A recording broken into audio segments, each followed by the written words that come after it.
You're listening to KEVL Rock Radio.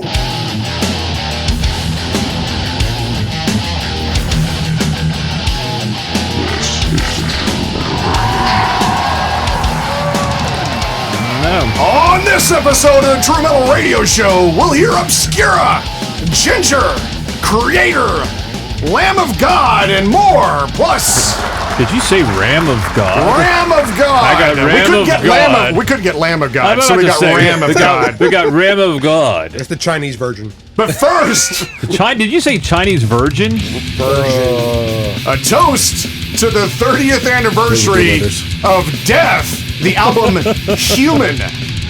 30 years old today, came out today in 1991. This is Death's fourth studio album, and probably in my opinion, it's their most important album, in my opinion, because this is when you see them get more technical, more badass. This is Sean Reinert on drums. It's fucking phenomenal. And you know me, I mean, like, pretty much, there's not a Death song I don't like, but this particular album, I think, is a lot of people's favorite for a reason. Chuck Schuldiner, the grandfather of Death and the godfather of Death, really, and the guy who started this band. The band is built around him. He passed away in 2001, unfortunately, of brain cancer at the tender young age of 34. Crazy. Also Sean Reinert, this drummer, one of my favorite drummers of all time. He played for Cynic at the time, and then again after he did this album. He's also passed away, unfortunately. He died last year in January.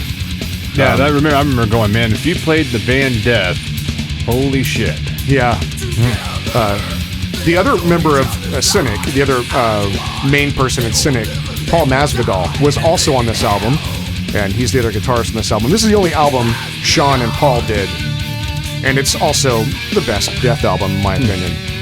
And there's a reason Cynic has such a big following. I mean, these guys, Sean is an incredibly jazzy, fluid player, and he really brings that to Death when he plays death metal. It's phenomenal.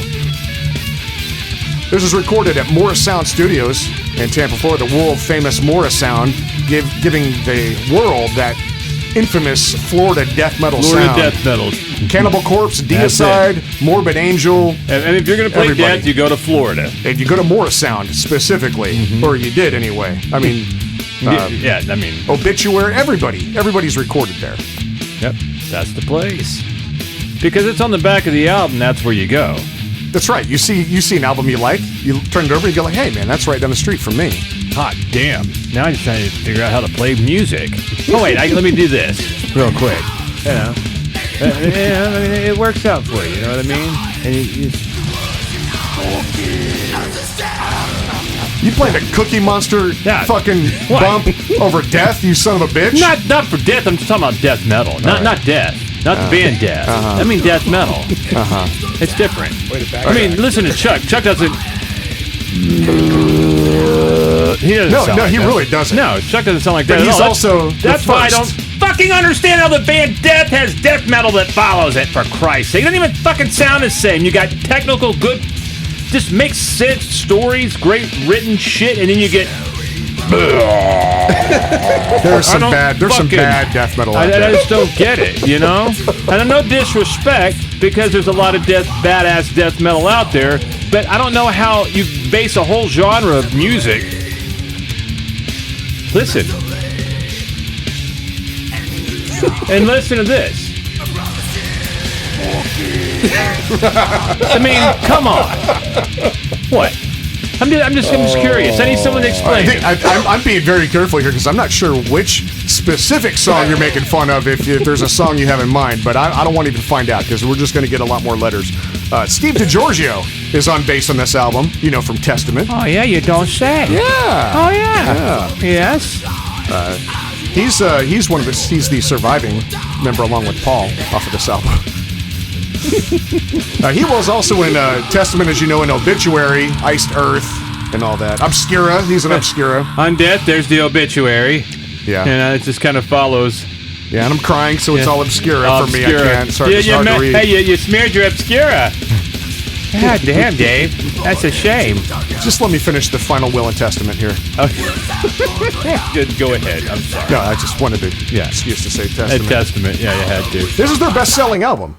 100,000 copies by 1995, and it came out in 91 for death metal. For the very first death, well, it's not the first death metal album, but for the first death band be doing that well in the early 90s.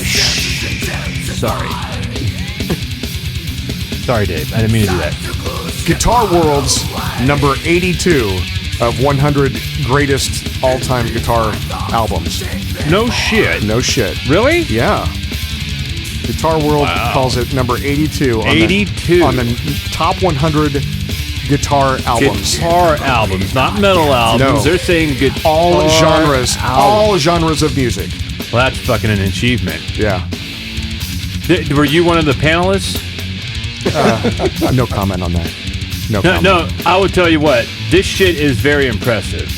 Like I told you, I didn't get to listen to it at all. I was too busy with our dumb shit, and for some reason I couldn't separate the two.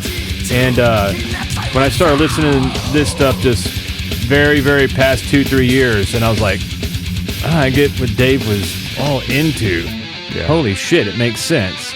Wicked shit. It really was. I'll find any excuse to wear a death shirt like I'm wearing today. I know it. Any excuse. My favorite shirt you own, though, my favorite shirt is the smoke crack worship Satan shirt. That's the best goddamn One day we shirt. got to tell that story. Hey, I got one thing, though, I am very fucking upset about right now while I'm sitting in this room. I got the memo. You got the memo from Mr. Percival. You got the memo. Fucking Dave thinks he doesn't have to read memos. No, I don't open emails from Percival. Why not? That's the producer's job. You know you have him blocked? Look, we're all. He got on my ass because I didn't have my Astros gear on. We're talking about our station manager, Percival, who everyone calls Percy behind his back. And here I'm sitting. I just see myself on the screen. I got this big fucking star on my chest. Kevin, well, he's Kevin. I'm fucking logoed. Yeah, but this show is on YouTube and watched by tens of people, fives of people who don't. One of yous. Yeah, who don't follow your sports team. Insert sports team here. Hey, it's Percival. He's the fucking boss. Right? That's true. He is the boss. So I got to bring up something. I'm wearing my underwear. Wait. What? I got to bring up something. I would hope so. I think you're a hater. You want to know why? Why? It's because you used to be fucking Orbit. Okay. I was not fucking Orbit at all. What? You Whatever used to be Orbit said. fucking Orbit all the time. Orbit said he's a liar. He's a liar. There he was. Bent over the fucking couch. No, Fucking actually, Orbit. Dave, you were Orbit. Did he work at Astrodome? Because Yes, at the Astrodome. That was Orbit. It was years of shame that I'm trying to live down. And that's back why he in the doesn't wear 90s. anything. How many years of therapy? Yeah, I'm still in therapy on that. Yeah. Hold on. Did a child ever push you down the stairs? Many times. That might have been me.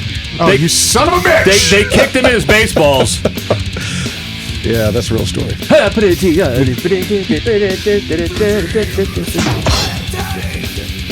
right. When we come back, we'll have a look at the big book of true metal. Are we going to come I don't back know. after I don't know. this? We might come back a couple people shy. And we're not talking about the two that's watching right now. We're talking about us, goddammit. But until then, I got a hankering for some death. Let's hear Suicide Machine right here on KEVL Rock Radio.